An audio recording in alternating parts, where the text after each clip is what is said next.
이재명이 부활한다. 그것도 매우 화려한 무대를 꾸며서 부활한다.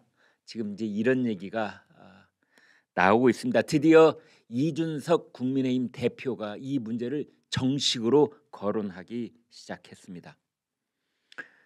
이렇게 말했습니다. 이준석의 말을 그대로 일단 옮겨드리겠습니다. 김은혜 의원의 경기지사 선거, 분당을의 김병욱 민주당 의원, 성남시장 선거, 이게 이루어질 경우에 이 보궐선거에 이재명 고문 등판 가능성이 거론되고 있다. 이재명 후보가 순회동, 분당구 순회동은요, 분당 지역구에서 을에 해당합니다. 순회동에 살고는 있으나 분당 갑이나 을에 나오려고 하는 움직임이 있을 것이다. 이제 그러면서 이준석 대표가 이렇게 말했습니다. 우리는 이재명 후보가 출마하기를 고대하고 있다. 그 후보를 저격하기 위한 투수가 한 명 대기하고 있다. 여러분, 6월 1일 날 이제 며칠 남았습니까? 5월 한 달 하고 오늘이 4월 7일이니까 약 53일쯤 남았는데요. 이번에는요, 지방선거하고 국회의원 보궐선거가 동시에 치러집니다. 근데 이 가령 예를 들어서 현역 국회의원이 지방선거, 지역 단체장, 지자체 단체장에 나가려면 한 달 이전에 사퇴를 해야 됩니다. 의원직 사퇴.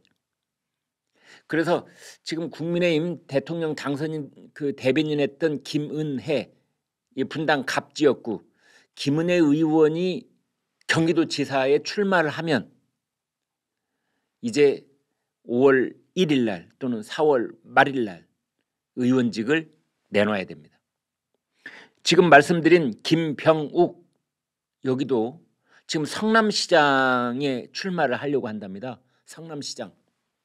그러려면은 이제 여기도 의원직을 내놔야 합니다. 이제 이렇게 돼 있어서 이재명 패전 투수, 이재명 낙선 후보, 대선 패자, 이재명 지금 이제 더불어민주당 상임고문이죠. 이재명 고문이 등판을 준비하고 있다. 이것을 이준석 국민의힘 대표가 확인을 하고 있습니다.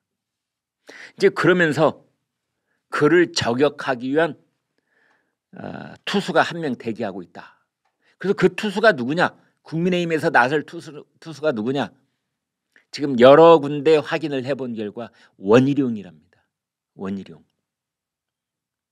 원희룡 전 제주지사, 원희룡 전 대선 예비후보. 그래서 이제 이런 것들은 왜 이렇게 신빙성이 있느냐 하면은요, 원희룡 전 지사한테는 사실은 윤석열 당선인이 뭐 여러 가지 제안을 했었습니다. 경기도지사에 한번 나가봐라. 그다음에 그 뒤로는 뭐 이런 장관 자리 저런 장관 자리, 행안부 장관 후보에도 물망이 올랐었고 뭐 비서실장 얘기도 나오고 뭐 그랬는데요.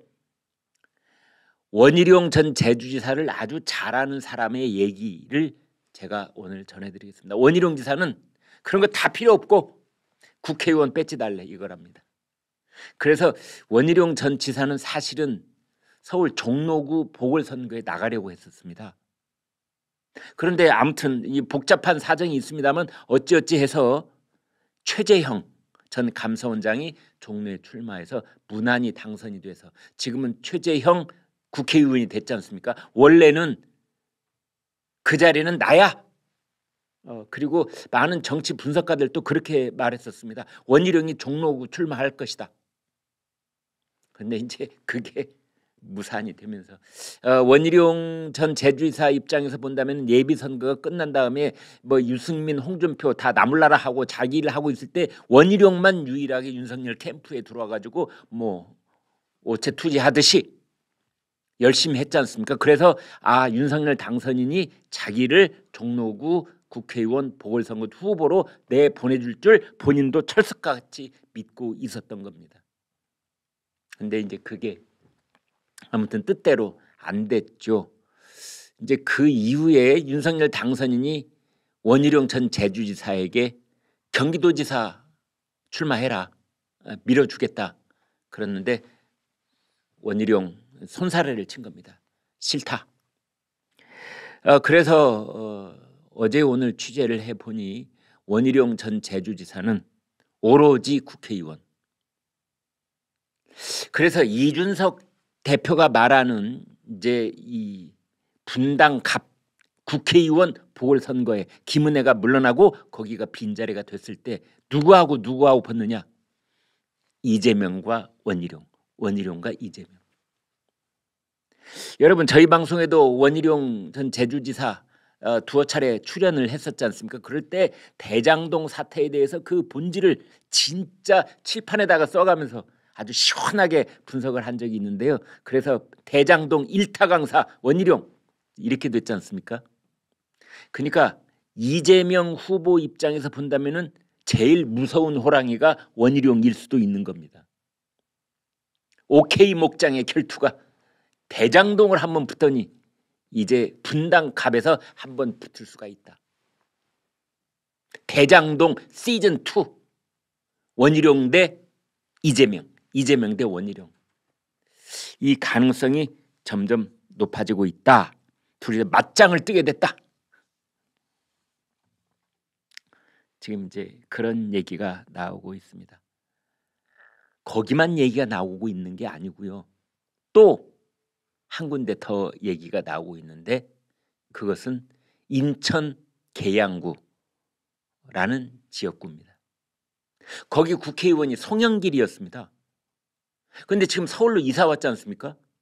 서울시장 출마한다고 지금 공개적으로 다 이제 확정이 돼 있는데 그러면 송영길 전 당대표 역시 의원직을 내놔야 됩니다. 그러면 인천 계양구도 빈자리가 됩니다. 이재명 후보는 거기에 출마할 수도 있다는 겁니다. 그러면 선택지가 일단 분당 갑. 이재명 후보는요 살고 있는 현재 주소는 분당 을입니다. 순회동에 있는 금호아파트에 살고 있는데 거기가 분당 을 지역구입니다. 그래서 출마를 하려면 분당 을이 아니냐 이렇게들 얘기하고 있는데 본인은 분당 갑 쪽에 더 뜻을 두고 있다. 그래서 분당 갑이든 을이든 아무튼 분당에 나올 가능성 그게 첫 번째요. 두 번째가 인천 계양구 송영길이 떠난 자리. 이제 이렇게 볼 수가 있는 겁니다. 또 하나는 이제 경기도지사 이 자리를 놓고 더불어민주당 쪽에서는 김동연 전 새물결 대표가 거의 뭐 나올 가능성이 최고 높다라고는 돼 있지만 누가 알겠습니까? 결국 어떻게 될지. 여기 가장 다크호스로 지금 맞짱을 뜨고 있는 사람이 안민석 5선이죠. 5선 안민석 경기 오산 이 지역구입니다. 그러면 이재명은 안민석이 떠난 그 빈자리에 들어갈 수도 있습니다. 뭐 민주당이 텃밭 뭐 이런 얘기를 듣는 자리 쪽으로 갈 가능성도 있다. 그래서 이재명의 부활, 이재명의 돌아온 짱구 그 시나리오는 첫 번째 분당 갑, 분당 을, 인천 계양, 경기 오산 한 4가지 정도 선택지를 지금 사람들은 말하고 있는 겁니다. 그래서 6월 1일자로 금배지를 달고 그 다음에 8월 달에 더불어민주당 전당대회가 있거든요. 그 전당대회를 통해서 당대표에 도전한다. 지금 이런 시나리오가 아주 공개적으로 지금 모든 사람들이 말하고 있는 내용이 되겠습니다. 더더군다나 이재명 상임 고문이 지방선거 공천에 깊숙이 관여하고 있다는 분석이 많습니다. 공개적으로는 아니지만 이재명 상임 고문이 가령 서울시장의 송영길 뭐 경기도지사의 누구 김동연 이런 것이 다 지금 이재명 뜻대로 되고 있다는 겁니다. 그래서 그걸 이른바 명심이라고 부릅니다. 이재명의 명자를 따가지고 밝을 명, 마음심, 명심. 명심이 어떻게 움직이고 있느냐? 송영길을 추대하기 위해서 그 이재명 후보의 측근으로 알려진 정성호, 뭐 김남국 이런 사람들을 보내는 겁니다. 본인이 직접 가는 게 아니고. 그래서 송영길 전 대표에게 서울시장에 출마해 주세요. 이게 명심이라는 겁니다. 이재명의 뜻. 그 다음에 김동연 경기도지사 이것도 이재명의 뜻. 김동연은 결국 단일화를 이재명하고 했지 않습니까? 그러면 이재명 입장에서는 김동연에게 뭔가 그쪽에 기부를 했으니까 뭐 테이크할 거를 줘야 되지 않겠습니까? 그게 경기도지사 후보라는 거죠. 이제 그리고 아까 말씀드린 김병욱 성남시장이 나가라. 은수미의 그 뒤를 이어라. 이것도 이재명의 뜻. 그래서 지금 더불어민주당을 사실상 뒤에서 움직이고 조정하고 있는 사람은 이재명이다. 이런 얘기를 하고 있습니다. 그렇게 말하는 이유가 있습니다. 뚜렷한 근거가 있습니다. 하나는 윤호중 더불어민주당 비대위원장, 또 하나는 박홍근 더불어민주당 원내대표. 그러니까 더불어민주당의 지도부, 당대표하고 원내대표. 그러니까 당대표는 비대위원장이죠. 윤호중. 윤호중은요. 이재명을 위한 선거대책본부장을 했던 사람입니다. 박홍근은요. 이재명을 위한 비서실장을 했던 사람입니다. 하나는 선대본부장, 하나는 비서실장.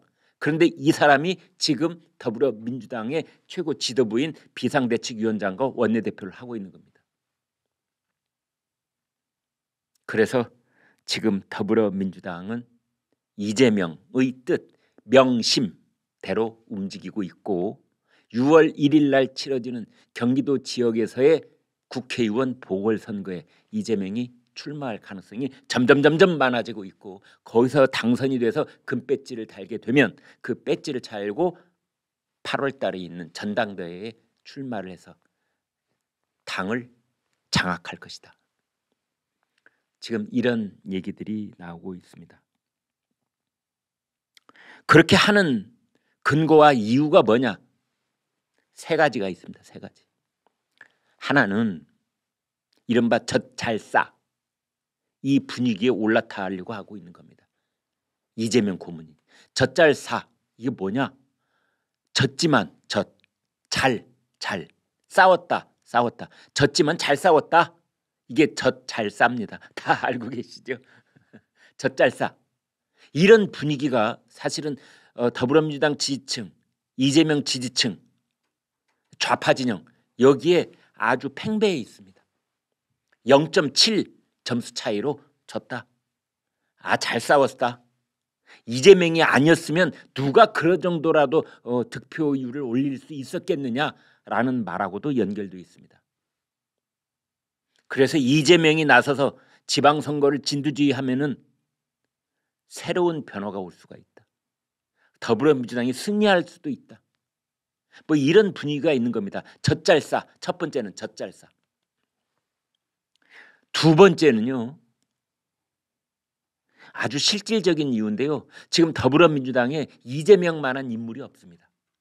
이재명만한 정치적 자산이 없는 겁니다. 이재명만큼 전국적인 지명도, 이재명만큼 어떤 그 지지율 이것을 이끌어낼 사람이 지금 현재로서는 보이지 않습니다. 그래서 찾고 찾아도 역시 이재명이다. 도로 이재명 그 익혀져 있습니다. 첫 번째 젖잘싸, 두 번째 이재명을 대체할 수 있는 스타가 없다. 이거고요. 세 번째가 제일 중요할 수 있는데요. 사법 리스크를 모면할 수 있다는 점입니다. 지금 이재명 후보의 부인 김혜경 씨 그 법인카드 유용 혐의로 경기 남부청이 지금 압수수색 했지 않습니까? 10시간 동안이나 은수미 소환 조사하고 그다음에 이재명 후보에 관련돼 있는 여러 가지 의혹, 혐의 지난번에 한번 꼽아드린 적이 있는데요. 8가지입니다. 8가지. 대장동 게이트 있죠. 뭐 법인카드 있죠. 변호사비 대납 의혹 있죠. 뭐 성남 FC 아이고 외우고 다녔었는데요.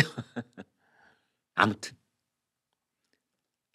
그중에 몇 가지만 유죄 판결이 나도 어쩌면 쇠고랑을 차게 될 수도 있는 겁니다. 부부가 함께요. 그래서 이제 이런 리스크 아마 밤에 잠이 잘 안 올 수도 있습니다.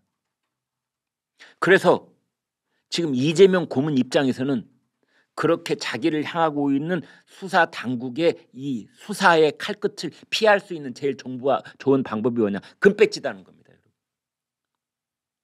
그리고 더더욱 좋은 것은 당 대표까지 되는 것. 금배지를 달고 당 대표가 되는 순간 수사 당국도 일단 정지. 왜? 잘못하면 정치 보복, 뭐 야당 탄압 이런 명분을 그냥 갖다 줄 수가 있거든요. 우리 당 대표를 수사하네. 우리 의원을 수사하네. 그래서 국회의원 배지가 이재명에게는 방탄조끼가 된다. 그런 얘기까지 나오고 있는 겁니다.